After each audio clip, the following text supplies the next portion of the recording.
For centuries now, the stereotypical view of pagans and paganism has been dark and dangerous. Now that's wrong. This film will show the reality of pagans.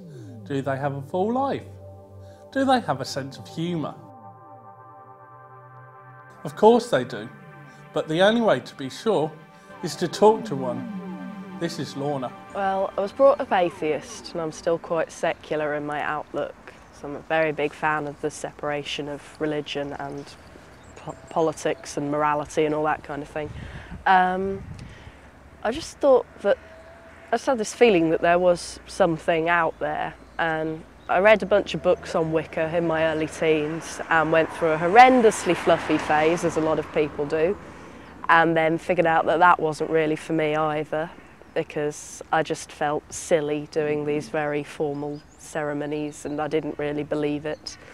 And then I discovered, mostly looking on the internet, that kitchen witching exists, which is very much using what's around you and basically making the assumption that if you make it up as you go along, it's more likely to be true to what you want than using someone else's words is. And that works for me, and I've pretty much stuck with it for the past few years. So, yeah. It's difficult to generalise about exactly what would draw someone to paganism, because it's hard to define exactly what paganism is. It's kind of an umbrella term that covers a lot of paths which don't necessarily have a lot or indeed anything in common. A lot of them are based on nature and the changing cycles of the seasons and that sort of thing, but some of them aren't. A lot of them have a god and a goddess figure, but some of them don't. Some of them are based on what's thought to be the ancient religion of the area, like it's Celts or Druids, and you sort of revive what you thought that your ancestors did, though obviously it's difficult to be certain about what one's ancestors did.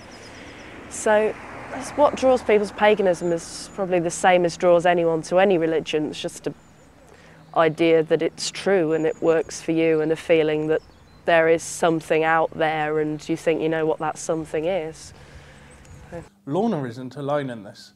There's plenty of information out there for those who look.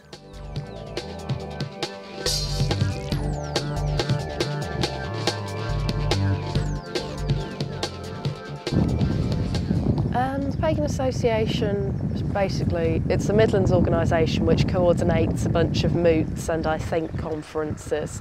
So it sort of provides somewhere for you to meet other pagans and see what's going on the general pagan scene, like if there's a camp or a conference coming up or that sort of thing.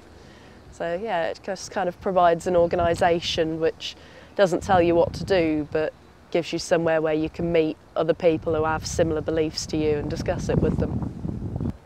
Moots are probably the most regular and common place for meeting other pagans. Like I said before, it's thought to come from an Old English term for meeting up, and most of them take place in pubs, though I don't think they necessarily have to.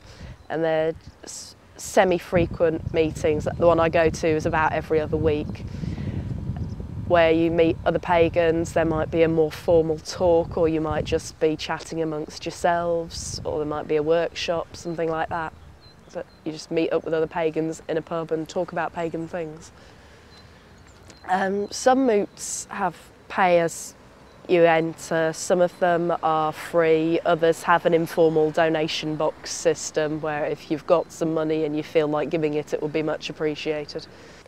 5 elements is quite a common belief in paganism, and it shows up in other sort of pagan-related practices like astrology and tarot, that sort of thing, which is kind of the 4 mundane ones, which is earth, air, fire and water, which everybody's quite familiar with, and they all have their own individual meanings. Like the earth is about steadfastness and growth and that sort of thing.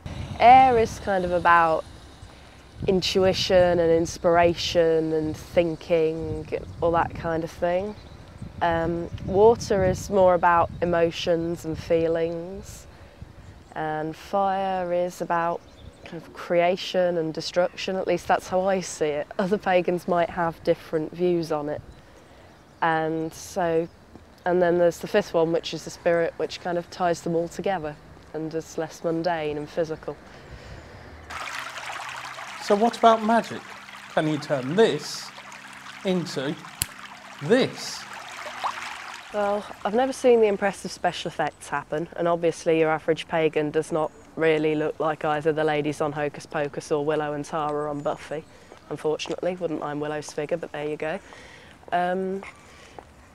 Yeah, it's difficult to generalise because there's so many different things that come under magical practices. Some people practice in groups out in the open or indoors.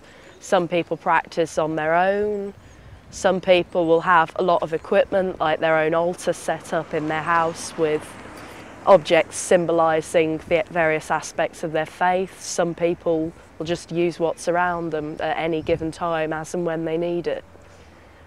And some are highly formalised and some really, really aren't. There it is then, the key to paganism. It's simply trusting yourself and questioning your own ideas on life.